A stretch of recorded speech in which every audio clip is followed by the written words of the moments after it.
영상을 보셨듯이 12월 12일 토요일에 연탄 봉사를 다녀왔습니다. 2시간 동안 열심히 땀을 흘리고 봉사하고 끝났을 때 더 뿌듯한 선물이 있었습니다. 목욕비와 점심값을 받는데 일당을 받는 것처럼 좋았습니다.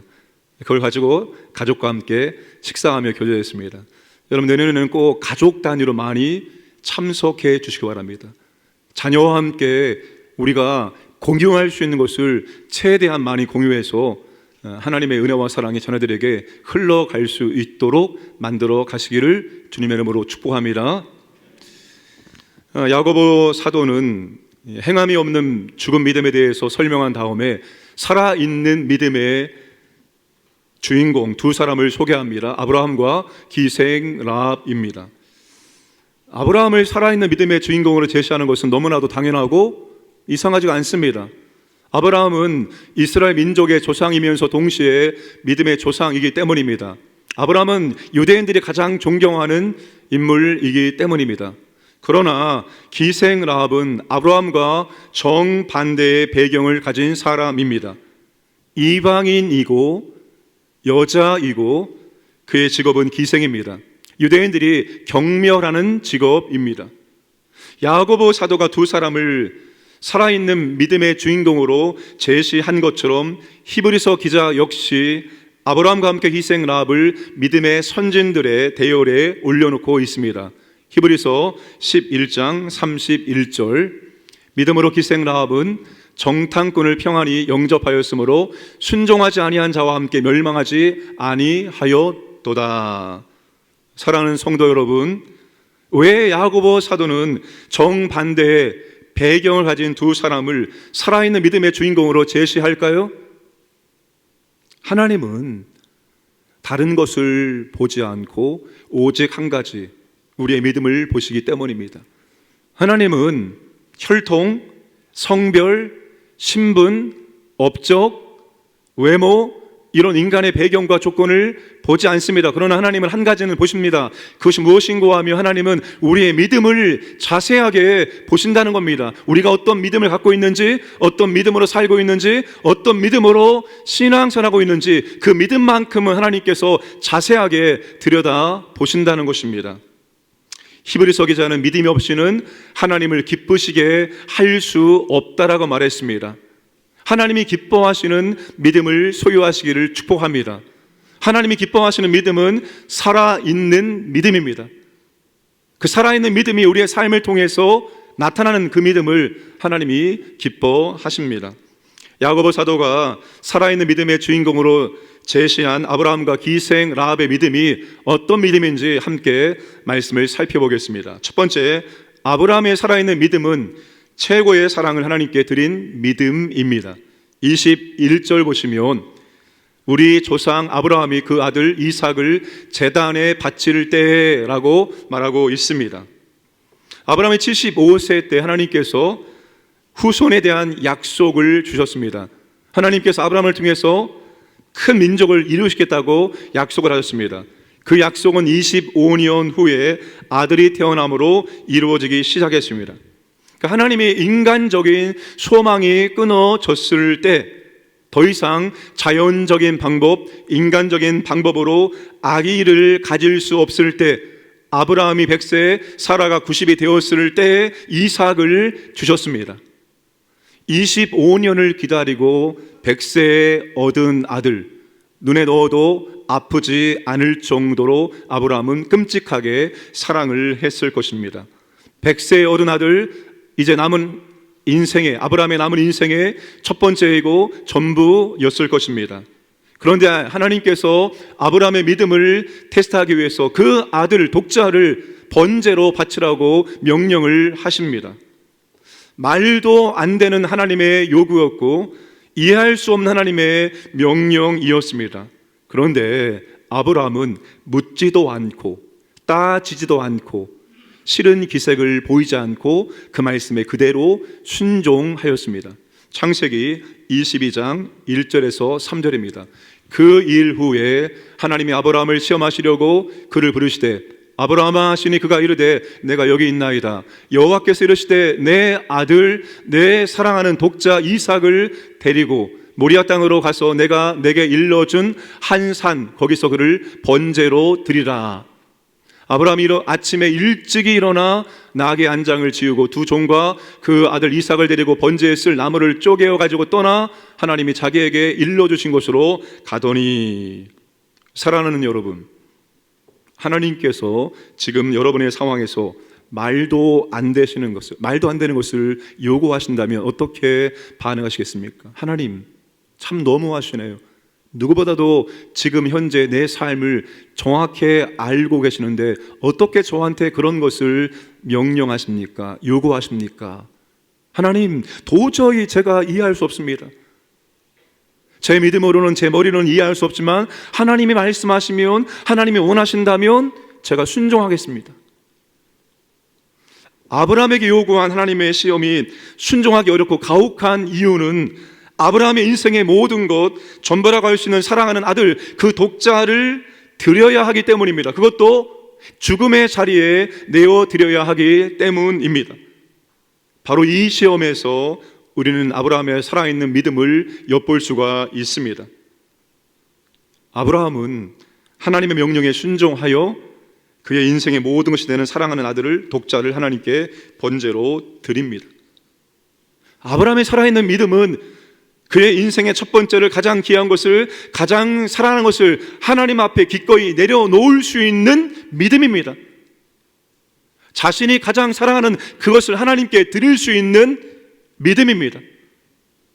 자기 인생의 첫 번째, 가장 사랑하는 것을 하나님께 내려놓고 드릴 수 있는 것은 굉장히 힘들고 어려운 것입니다. 복음서에 예수님을 찾아온 부자 청년을 통해서 이것이 얼마나 힘들고 어려운 일인지를 알 수 있습니다.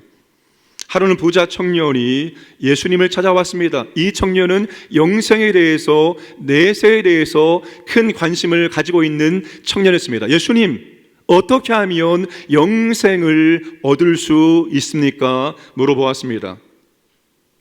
예수님은 내가 생명에 들어가려면 계명을 지키라고 말씀하셨습니다. 청년은 11조 계명을 말하면서 이 계명은 내가 어렸을 때부터 지켰는데 또 무엇이 부족합니까? 물었습니다. 그러자 예수님께서 가서 내 소유를 팔아 가난한 자들에게 나누어 주고 와서 나를 따르라고 말씀하셨습니다. 부자 청년은 재물이 많음으로 예수님의 말씀에 근심하며 돌아갔습니다. 그 부자 청년이 다시 예수님을 찾아왔다는 말씀은 없습니다. 예수님 부자 청년의 정곡을 찌른 것입니다. 부자 청년의 인생의 목적, 가장 사랑하는 것, 가장 첫 번째는 돈이었습니다.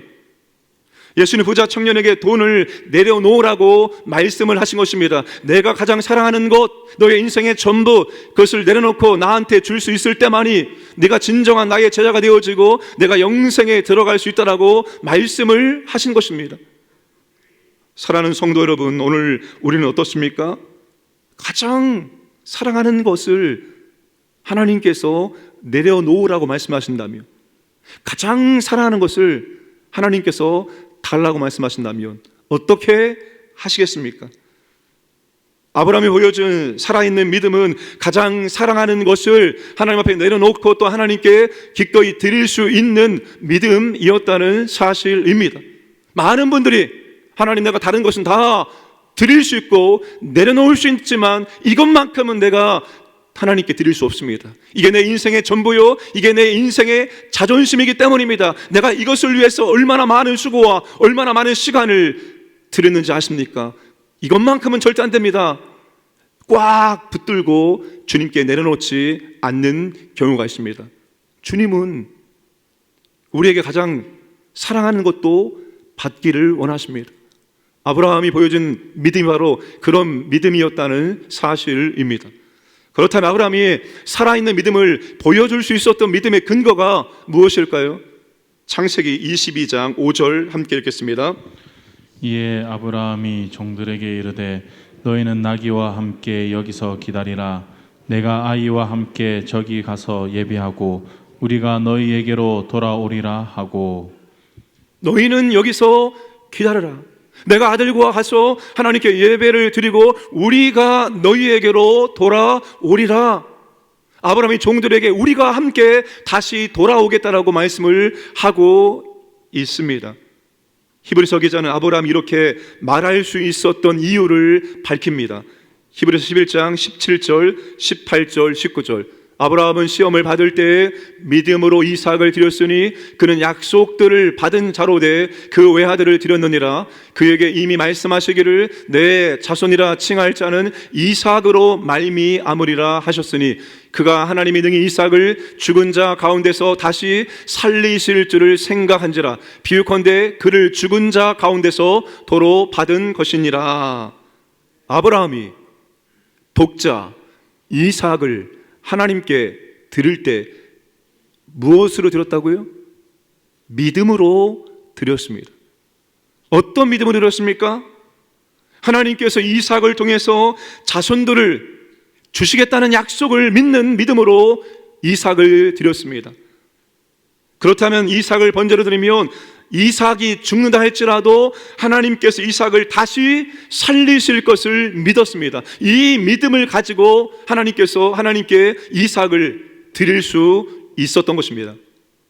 여러분, 아브라함의 이 믿음의 근거는 하나님은 그분이 하신 약속의 말씀을 반드시 이루실 것이라는 그 신실함을 믿는 믿음으로 드렸습니다. 하나님은 죽은 자를 다시 살려내시는 전능하신 창조주이심을 믿는 믿음으로 이삭을 드렸던 것입니다. 여러분, 아브라함은 이미 그런 하나님을 경험을 했습니다. 언제 하나님이 그런 하나님이심을 경험했습니까? 여러분, 아브라함과 사라가 이삭을 언제 얻게 되었습니까? 인간의 생식 기능이 다 죽었을 때, 더 이상 자식을 낳을 수 없을 때, 모든 기능이 죽었을 때 하나님께서 이삭이 태어나게 하신 것입니다. 여러분, 이삭은 죽음에서 얻은 아들이에요. 아브라함이 이것을 이미 경험했기 때문에, 아브라함은 죽음에서 생명을 만드시는 하나님을 경험했기 때문에 기꺼이 이삭을 하나님께 드릴 수 있었습니다. 이것이 살아있는 믿음의 근거입니다. 사랑하는 여러분, 살아있는 믿음은 하나님을 믿는 것입니다. 하나님이 전능하신 창조주이심을 믿는 것입니다. 살아있는 믿음은 하나님의 약속에 대한 신실하심을 믿는 것입니다. 하나님 말씀하시면 반드시 이루신다는 것을 믿는 거예요. 이것이 우리의 살아있는 믿음의 근거입니다. 우리에게 이런 살아있는 믿음이 있어야 합니다. 하나님은 오늘 우리에게도 아브라함과 같은 살아있는 믿음을 보기를 원하십니다. 로마서 4장에 아브라함이 우리의 믿음의 조상입니다. 우리의 믿음의 조상입니다. 우리도 아브라함과 같은 믿음이 있어야 한다는 것입니다. 여러분, 아브라함처럼 진실로 죽은 자를 살리시는 창조주 하나님 믿는 그 믿음을 갖기를 축복합니다. 하나님은 약속의 말씀을 이루시는 신실한 분이심을 믿을 수 있기를 주님의 이름으로 축복합니다. 그럴 때만에 우리가 살아계신 하나님을 드러내는 살아있는 믿음으로 살아낼 수가 있습니다. 두 번째 기생 라합의 살아있는 믿음은 위험에 도전하고 모험하는 믿음입니다. 25절에 또 이와 같이 기생 라합이 사자들을 접대하여 다른 길로 나가게 할 때, 여호수아가 여리고성의 동태를 살피기 위해서 2명의 정탐꾼을 보냈습니다. 그 2명의 정탐꾼이 기생 라합의 집에 들어갔습니다. 여리고 왕이 이스라엘이 정탐꾼을 보낸 것과 그 정탐꾼이 기생 라합의 집에 들어갔다는 소식을 듣고 사람들을 보냈습니다. 사람들을 보냈을 때 기생 라합은 지붕 위에 3대 밑에 숨겨놓고 성문을 닫을 즈음에 그들이 나갔다라고 이야기했습니다. 사람들이 가자 라합은 정탐꾼들이 안전하게 돌아갈 수 있는 시간과 방법을 알려주고 돌려보냅니다. 그러면 한 가지를 약속합니다. 당신들이 이 여리고성을 점령할 때 나와 우리 가족, 우리 친척들을 살려달라고 약속을 합니다. 여러분, 지금 이 라합이 보여준 믿음은 아주 위험한 상황 속에서 도전하고 모험하는 믿음입니다. 만약에 기생 라합이 정탐꾼을 숨겨준 것이 발각되어지면 기생 라합과 그의 가족과 그의 모든 친척들은 다 죽게 되는 것입니다.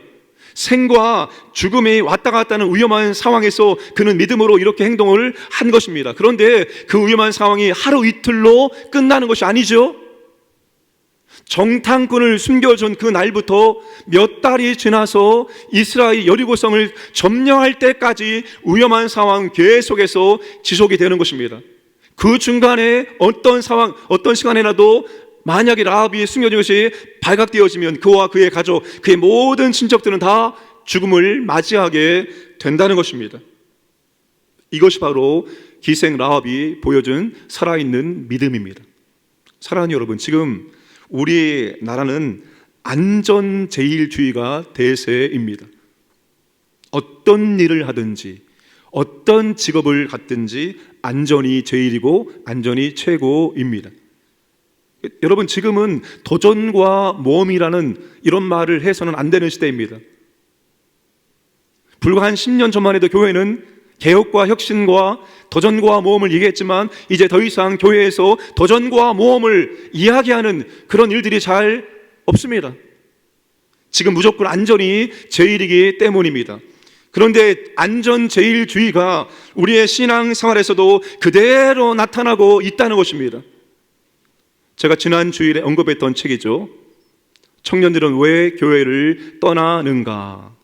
이 책은 기독교 리서치계의 권위자 바나그룹의 대표 데이비드 키네먼이 18세에서 29세 청년들을 대상으로 광범위한 여론조사를 실시한 결과를 바탕으로 쓴 책입니다.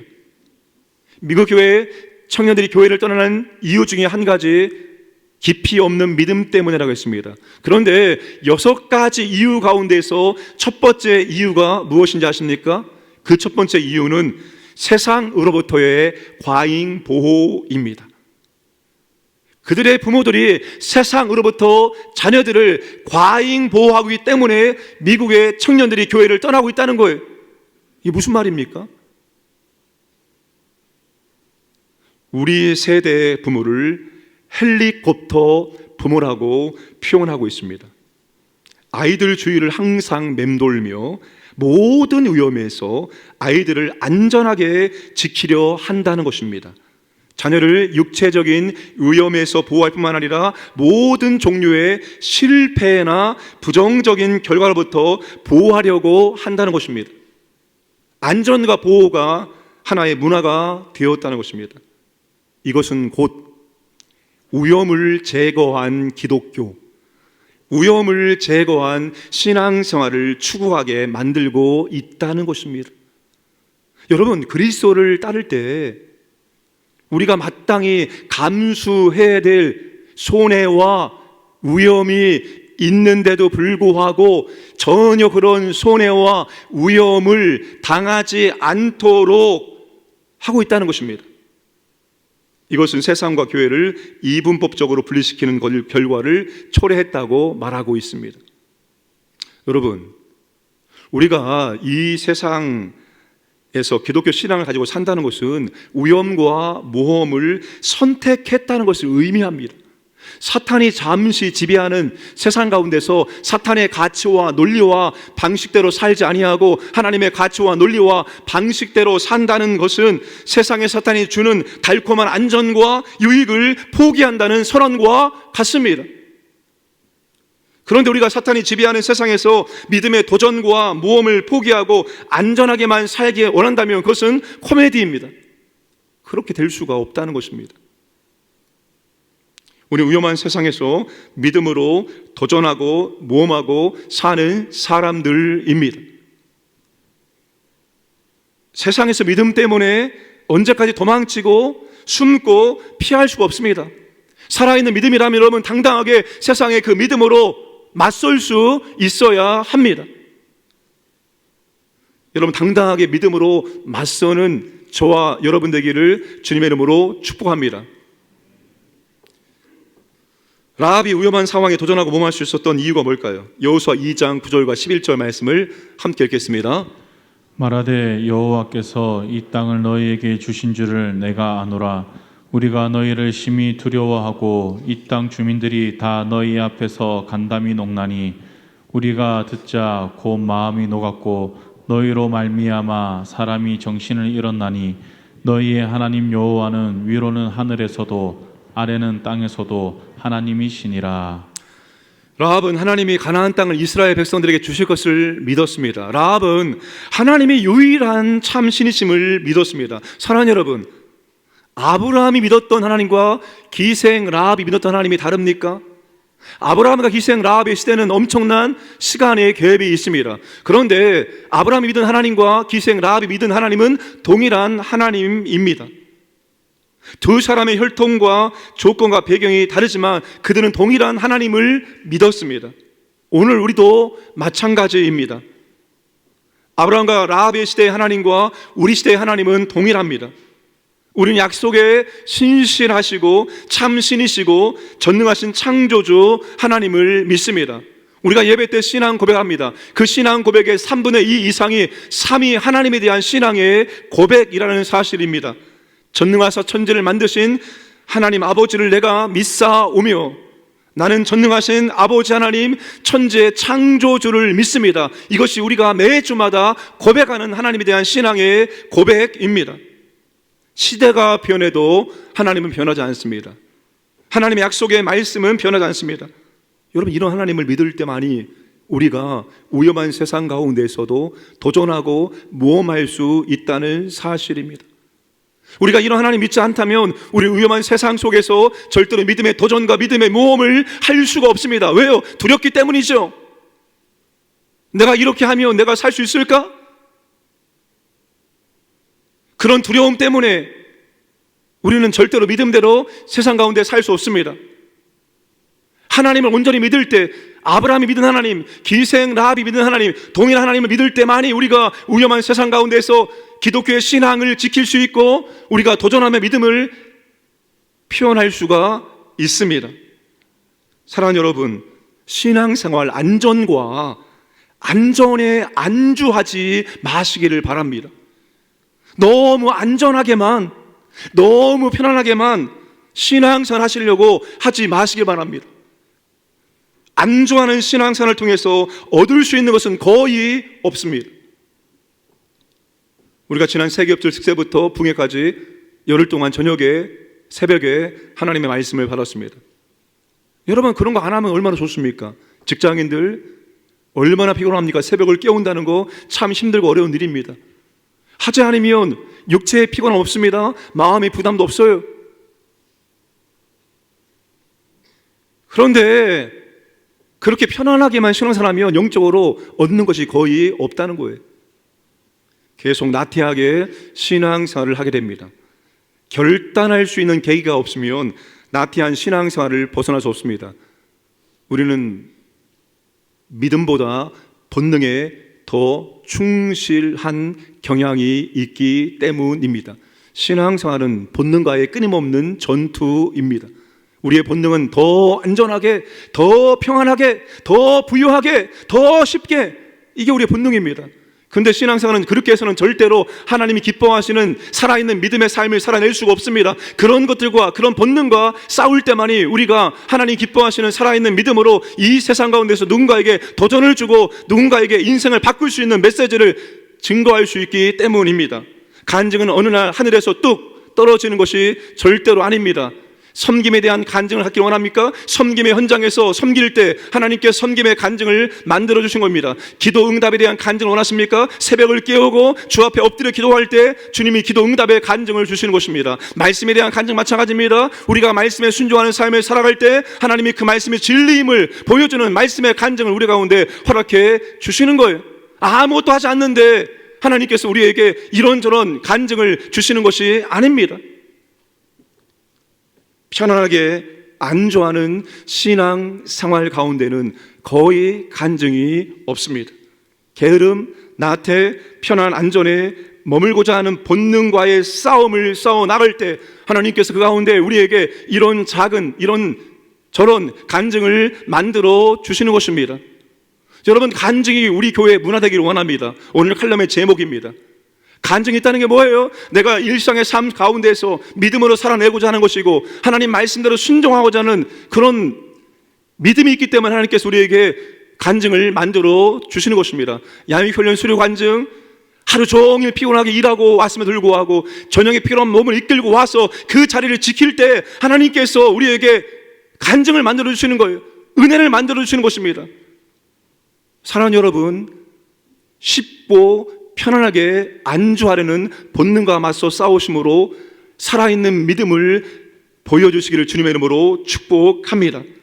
때로 위험한 세상에서 살아있는 믿음으로 도전과 모험도 감수할 수 있기를 원합니다. 무모한 도전을 할 수 있기를 원합니다. 제가 청년부를 지도할 때 이런 말을 하곤 했습니다. 지금은 교회 안에서 믿음의 배우자를 만나는 것이 쉽지 않다. 100% 교회 안에서 믿음의 배우자끼리 만나서 결혼하기는 어렵다. 이제 누군가는 어쩔 수 없이 믿지 않는 배우자를 만나서 결혼을 할 수밖에 없다. 그런데 그것은 엄청난 도전과 모험이다. 믿는 사람끼리 결혼해도 결혼 자체가 도전과 모험인데 안 믿는 사람과 결혼하는 것은 더 큰 도전과 모험이다. 그런데 어쩔 수 없다. 하나님의 문화 명령에 순종하기 위해서는 생육하고 번성하라, 이 명령에 순종하기 위해서는 우리는 믿지 않는 배우자 만나서 그들을 믿음의 사람으로 만들어 낼 수밖에 없다. 그 엄청난 도전과 모험을 우리는 감수해야 된다라고 말하곤 했습니다. 여러분, 우리는 세상 가운데서 그렇게 믿음으로 살아내므로 믿음의 도전과 믿음의 모험을 감수해야 한다는 사실입니다. 그런 살아있는 믿음이 우리의 삶 가운데 나타나기를 주님의 이름으로 축복합니다. 끝으로 믿음과 행함의 관계는 함께 일하고 행함으로 믿음이 온전하게 된다는 것입니다. 야고보가 믿음과 행함의 관계를 22절에서 결론적으로 말합니다. 22절 말씀 함께 읽겠습니다. 내가 보거니와 믿음이 그의 행함과 함께 일하고 행함으로 믿음이 온전하게 되었느니라. 믿음과 행함은 함께 일하는 동반자, 협력자 관계라는 것입니다. 믿음만 있다고 일할 수 있는 것이 아닙니다. 행함만 있다고 해서 일할 수 있는 것이 아닙니다. 믿음과 행함이 있을 때 우리가 일할 수 있고 그 일들을 통해서 하나님의 은혜와 능력과 역사를 경험할 수가 있습니다. 여기에 사용된 동사의 시제는 미완료 시제입니다. 미완료 시제는 계속적이고 반복적인 것을 말할 때 사용합니다. 여러분, 믿음과 행함은 특별한 일들만 필요한 것이 아니라 아주 사소한 일상적인 일들을 감당할 때도 믿음과 행함이 있어야 한다는 것입니다. 그렇게 믿음과 행함이 함께 갈 때 우리는 믿음의 역사, 믿음의 능력을 경험할 수가 있습니다. 사랑하는 여러분, 무엇이든지 믿음으로 하시기를 주님의 이름으로 축복합니다. 여러분, 믿음으로 예배드리고 믿음으로 기도하고 믿음으로 사역 감당하시기를 바랍니다. 그럴 때만 하나님의 은혜와 능력과 존재와 아름다움과 영광을 경험할 수가 있습니다. 가장 안타까운 것이 무엇인가 하면 그렇게 수고하고 애쓰고 많은 사역 감당함에도 불구하고 하나님의 은혜와 능력과 존재를 경험하지 못하고 있다는 사실입니다. 이게 가장 안타까운 거예요. 시간을 드리고 물질을 드리고 정성을 드리는데 하나님의 은혜와 존재와 성품과 영광과 아름다움을 경험하지 못하고 있다는 것입니다. 믿음이 없으면 그렇습니다. 행함은 있으나 믿음이 없을 때 우리는 하나님의 은혜와 역사와 능력을 경험할 수 없습니다. 여러분, 예배 드리시되 믿음을 가지고 예배 드리시기 바랍니다. 기도하시되 믿음을 가지고 기도하시고 섬기시되 봉사하시되 믿음을 가지고 섬기고 봉사하고 무엇든지 믿음을 가지고 그 사역을 감당하시기를 주님의 이름으로 축복합니다. 행함으로 믿음이 온전하게 된다라고 말합니다. 행함으로 믿음이 완전하게 되고 성숙하게 된다는 것입니다. 성숙한 믿음, 행함의 결과이기 때문입니다. 아무리 믿음이 좋다고 말해도 행함이 없으면 그분의 믿음은 성숙해질 수가 없습니다. 영혼이 없는 몸이 죽은 것처럼 행함이 없는 믿음은 죽은 것이기 때문입니다. 말씀을 마무리하겠습니다. 살아있는 믿음은 아브라함처럼 가장 사랑하는 것을 하나님이 요구하시면 기꺼이 내어드릴 수 있는 믿음입니다. 살아있는 믿음은 위험천만한 세상 한복판에서 기꺼이 하나님 때문에 믿음과 도전과 모험을 할 수 있는 것입니다. 그 살아있는 믿음의 근거는 다른 것이 아닙니다. 하나님이 전능하신 창조주이심을 믿는 것이고, 그분이 하신 말씀은 반드시 이루신다는 것을 믿을 때만이 우리는 세상 한복판 가운데서 살아있는 믿음으로 살고 살아있는 믿음을 드러낼 수가 있습니다. 그런 믿음 되시기를 주님의 이름으로 축복합니다.